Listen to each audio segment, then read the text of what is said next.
Hello everyone, and welcome to Vlinko's channel. In today's video, I will guide you through setting VLC Media Player as the default media player in Windows 11. And now let's get started.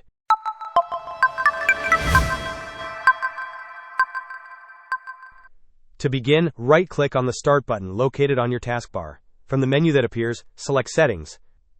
Once the Settings window is open, navigate to the Apps tab on the left-hand side. Within the Apps section, you will find an option labeled Default Apps. Click on this. Now, in the search bar provided, type VLC. You should see VLC Media Player appear on the list.